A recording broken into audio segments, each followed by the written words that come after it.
Hello दोस्तों, आप सभी लोगों का हमारे यूट्यूब चैनल में स्वागत है। तो हम जो है देखने वाले हैं आपका 3 जुलाई को जो है फर्स्ट शिफ्ट के आप लोगों का एग्ज़ाम ख़त्म हो चुका है। तो हम इसका जो है एनालिसिस और इस पे बेस्ड जो है जितने भी प्रश्न बन सकते हैं उन सभी को जो है कवर करेंगे। तो चलिए शुरू करते हैं आज के प्रश्नों को। जिसमें आपका जो है प्रश्न है सामान्य ज्ञान। सामान्य ज्ञान और करंट अफेयर से जो है आपके टोटल 15 प्रश्न हमने लिए हैं, उसको पहले देखते हैं। शुरू करने से पहले अगर अभी तक आप लोग हमारे चैनल को सब्सक्राइब नहीं किए हैं तो सब्सक्राइब कर दीजिए और बेल आइकन को भी दबा लीजिए ताकि जब भी हम क्लास को अपलोड करें तो आप लोग तक जो है पहुंच जाए। और अगर इस क्लास का आप लोगों को पीडीएफ चाहिए तो पीडीएफ के लिए आप हमारे टेलीग्राम चैनल ज्वाइन कर सकते हैं, जिसका लिंक जो है हमने डिस्क्रिप्शन में दे दिया है। तो चलिए शुरू करते हैं। आपका पहला प्रश्न है, भारत में पहला कंप्यूटर कब आया था? भारत में जो है आपका पहला कंप्यूटर कब आया था? तो इसका सही आंसर हो जाएगा सन 1955 में। सन 1955 में जो है भारत का पहला कंप्यूटर आया था। भारत में जो है पहला कंप्यूटर कोलकाता के जो है भारतीय सांख्यिकी संस्थान में जो है स्थापित हुआ था। भारत में जो है पहला कंप्यूटर है वह कोलकाता के जो है भारतीय सांख्यिकी संस्थान में जो है आपका स्थापित हुआ था। अगला प्रश्न है प्रश्न नंबर 2। प्रश्न नंबर 2 है, रायसीना हिल्स कहाँ पर स्थित है? रायसीना हिल्स जो है आपका कहाँ पर स्थित है? तो इसका सही आंसर हो जाएगा नई दिल्ली। नई दिल्ली में जो है आपका रायसीना हिल्स जो है स्थित है। इसे जो है हम राष्ट्रपति भवन जो आपका राष्ट्रपति भवन है वह रायसीना हिल्स पर ही स्थित है। तो पूछ देता है एग्जाम में कि राष्ट्रपति भवन किस पहाड़ियों पर स्थित है? तो ये आपका हो जाएगा रायसीना हिल्स पर। अगला प्रश्न है प्रश्न नंबर 3। प्रश्न आपका है, ब्रह्मोस मिसाइल किस देश के सहयोग से विकसित की गई है? जो आपका ब्रह्मोस मिसाइल है वह किस देश के जो है सहयोग से विकसित की गई है? तो इसका सही आंसर आपका हो जाएगा रूस। रूस देश की जो है सहायता से आपका ब्रह्मोस मिसाइल जो है विकसित की गई है। यह जो आपका किस प्रकार की जो मिसाइल है? तो यह आपका सुपरसोनिक क्रूज मिसाइल है। जो ब्रह्मोस मिसाइल है यह आपका सुपरसोनिक क्रूज मिसाइल है।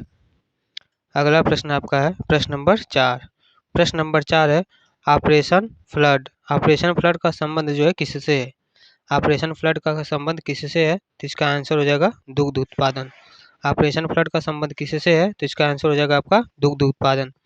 भारत को जो है दुग्ध उत्पादन में आत्मनिर्भर बनने का जो है बनाने का जो है आंदोलन आपका जो दिया गया है ऑपरेशन फ्लड है।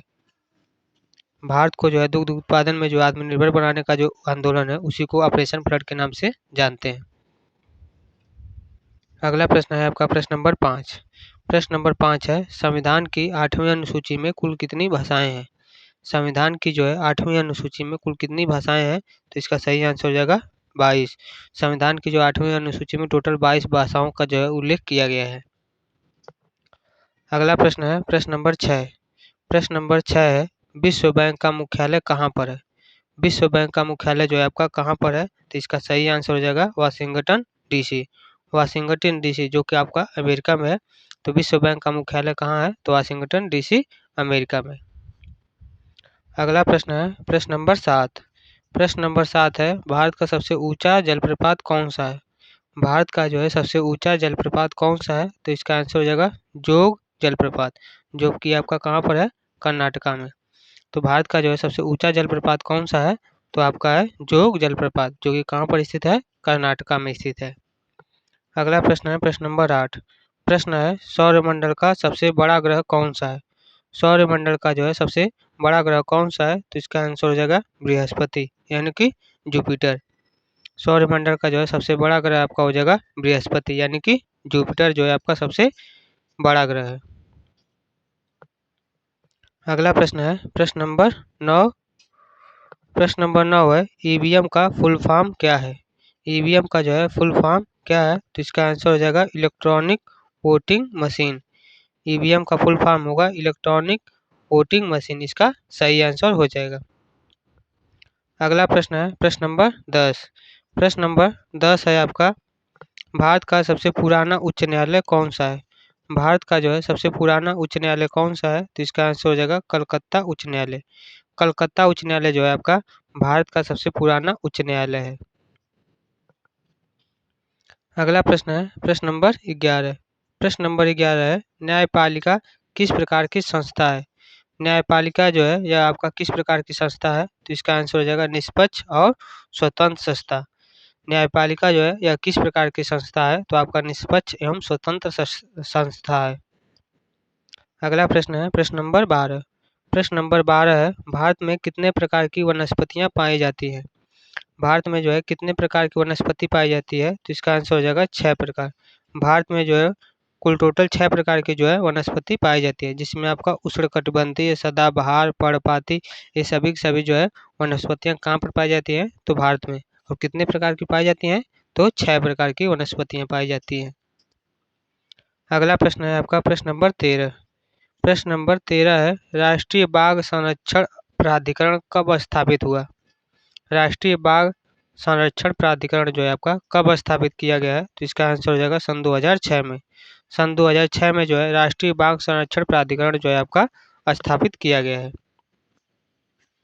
अगला प्रश्न है प्रश्न नंबर 14। प्रश्न नंबर 14 है विश्व जलवायु दिवस कब मनाया जाता है? विश्व जलवायु दिवस जो आपका कब मनाया जाता है? तो इसका आंसर हो जाएगा 14 अक्टूबर। 14 अक्टूबर को जो है आपका विश्व जलवायु दिवस मनाया जाता है। अगला प्रश्न है प्रश्न नंबर 15। प्रश्न नंबर 15 है हाल ही में नेशनल क्वांटम मिशन किस क्षेत्र में शुरू किया गया? हाल ही में नेशनल क्वांटम मिशन जो है आपका किस क्षेत्र में शुरू किया गया? तो इसका आंसर हो जाएगा क्वांटम टेक्नोलॉजी अनुसंधान एवं विकास।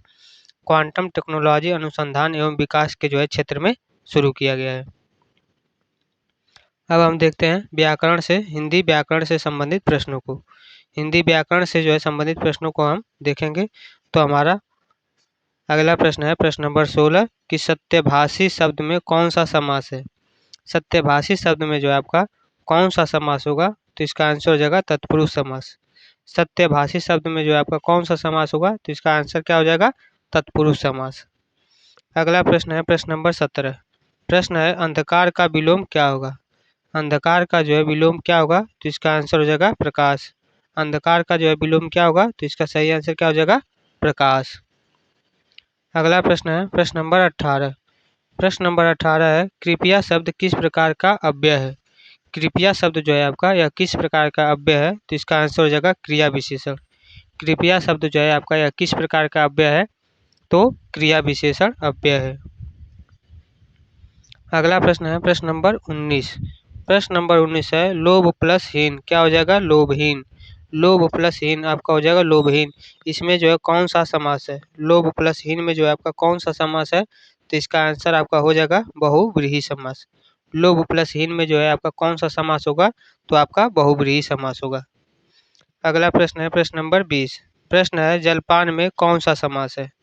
जलपान में जो है आपका कौन सा समास है? तो इसका आंसर आपका हो जाएगा द्विगु समास। जलपान में आपका कौन सा समास है? तो द्विगु समास है। अगला प्रश्न है प्रश्न नंबर 21। प्रश्न नंबर 21 है अनुपसर्ग से बना एक शब्द बताइए। अनुपसर्ग से जो है बना एक शब्द बताइए। तो इसका आंसर क्या हो जाएगा? अनुशासन। अनुशासन जो है अनुपसर्ग से जो है बना हुआ शब्द है। अगला प्रश्न आपका है प्रश्न नंबर 22। प्रश्न नंबर 22 है शुद्ध वर्तनी क्या है? शुद्ध वर्तनी जो आपका क्या है? तो इसका आंसर हो जाएगा सही तरीके से शब्दों को लिखना। सही तरीके से शब्दों को लिखना जो है आपका शुद्ध वर्तनी है। अगला प्रश्न है प्रश्न नंबर 23। प्रश्न नंबर 23 है वह तेज दौड़ा इस क्रिया में जो है कौन सी क्रिया है? इसमें जो है क्रिया जो है कौन सी है, मतलब इसमें कौन सी क्रिया है? तो इसका सही आंसर हो जाएगा दौड़ा। दौड़ा जो है आपकी क्रिया है, यानी कि वर्ब है। अगला प्रश्न है प्रश्न नंबर 24। प्रश्न नंबर 24 है किताब किस प्रकार की संज्ञा है? किताब जो है यह आपका किस प्रकार की संज्ञा है? तो इसका आंसर हो जाएगा वस्तु नाम। किताब जो है आपका किस प्रकार की संज्ञा है? तो वस्तु नाम संज्ञा है। अगला प्रश्न आपका है प्रश्न नंबर 25। प्रश्न है ईमानदारी शब्द किससे बना है? ईमानदारी शब्द जो है आपका किससे बना है? तो इसका आंसर हो जाएगा ईमानदार प्लस ई। ईमानदार प्लस ई से जो है आपका क्या बना है? ईमानदारी शब्द बना है। और इसमें कौन सा प्रत्यय है? तो आपका भाववाचक प्रत्यय है। ईमानदारी शब्द में जो कौन सा प्रत्यय है? तो आपका भाववाचक प्रत्यय है। अब हम देखेंगे कंप्यूटर से संबंधित प्रश्न। कंप्यूटर से संबंधित प्रश्नों को देखेंगे, जिसमें हमारा अगला प्रश्न है प्रश्न नंबर 26। प्रश्न है सीपीयू का मुख्य कार्य क्या है? सीपीयू का जो है मुख्य कार्य क्या होता है? तो इसका आंसर होगा प्रोसेसिंग करना। सीपीयू का जो है मुख्य कार्य होता है प्रोसेसिंग करना। सीपीयू को जो है कंप्यूटर का जो है दिमाग यानी कंप्यूटर का जो है मस्तिष्क यानी कि कंप्यूटर का ब्रेन कहा जाता है। सीपीयू क्या कहते हैं? कंप्यूटर का ब्रेन या फिर कंप्यूटर का मस्तिष्क, ये सब क्या कहते हैं? सीपीयू को कहते हैं। अगला प्रश्न है प्रश्न नंबर 27। प्रश्न नंबर 27 है डेटा को अस्थायी रूप से संग्रहित करने के लिए कौन सा माध्यम प्रयोग होता है? डेटा को जो है अस्थायी रूप से संग्रहित करने के लिए कौन से माध्यम का जो है प्रयोग होता है? तो इसका सही आंसर हो जाएगा hard disk. Hard disk data को जो है अस्थायी रूप से संग्रहित करने के लिए जो है हार्ड डिस्क का जो है प्रयोग किया जाता है। अगला प्रश्न है प्रश्न नंबर 28। प्रश्न है स्प्रेडशीट किस सॉफ्टवेयर में प्रयोग होता है? स्प्रेडशीट जो है आपका किस सॉफ्टवेयर में प्रयोग होता है? तो इसका आंसर हो जाएगा MS एक्सेल। MS एक्सेल में जो है आपका स्प्रेडशीट जो है प्रयोग किया जाता है। अगला प्रश्न है प्रश्न नंबर 29। प्रश्न है फिशिंग किस प्रकार का खतरा है? फिशिंग जो है यह आपका किस प्रकार का खतरा है? तो इसका आंसर हो जाएगा साइबर सुरक्षा से संबंधित। फिशिंग जो है यह आपका किस प्रकार का खतरा है? तो यह जो है आपका साइबर सुरक्षा से जो है संबंधित खतरा है। अगला प्रश्न है प्रश्न नंबर 30। प्रश्न है कीबोर्ड में फंक्शन की कितनी होती है? कीबोर्ड में जो है टोटल फंक्शन की कितनी होती है? तो इसमें टोटल 12 फंक्शन की होती है, F1 से लेकर F12 तक। तो कीबोर्ड में कितनी फंक्शन की होती है? तो टोटल 12 फंक्शन की होती है F1 से लेकर F12 तक। तो आज के जितने भी प्रश्न थे सभी को हमने करवा दिए हैं। आई होप आप लोगों को जो क्लास पसंद आया होगा। क्लास पसंद आया तो लाइक करें, चैनल को सब्सक्राइब करें और जिन लोगों का भी एग्ज़ाम अभी होना बाकी है उन लोगों को जो है ज़रूर से ज़रूर शेयर करें। और अगर आप लोगों को जो है इस क्लास का PDF चाहिए तो PDF के लिए आप हमारा टेलीग्राम चैनल ज्वाइन कर सकते हैं, जिसका नाम है teaching with Govind. Telegram channel का नाम क्या है? Teaching with Govind. वहाँ से जो है आप अपना वहाँ से जो है इस क्लास के जो है PDF आप डाउनलोड करके रिवीजन कर सकते हैं। तो जिन लोगों का जो है अभी एग्ज़ाम होना बाकी है वो लोग क्या करेंगे कि जैसे एग्ज़ाम ख़त्म होगा तुरंत अगली शिफ्ट का जो है प्रश्न आप हमारे टेलीग्राम चैनल पर जो है मैसेज कर सकते हैं और या तो फिर हमारे इस यूट्यूब चैनल पर जो है पोस्ट हमने डाल दिया है, पोस्ट में जाकर आप कमेंट कर सकते हैं। वहाँ से जो है आपको अगले शिफ्टों के लिए जो है जिन लोगों का होगा उन लोगों के लिए जो है करा दिया जाएगा क्वेश्चन। तो अच्छे से आप लोग तैयारी करते रहिए और सिलेक्शन लेते रहिए। अभी के लिए बस इतना ही। जय हिंद, जय भारत।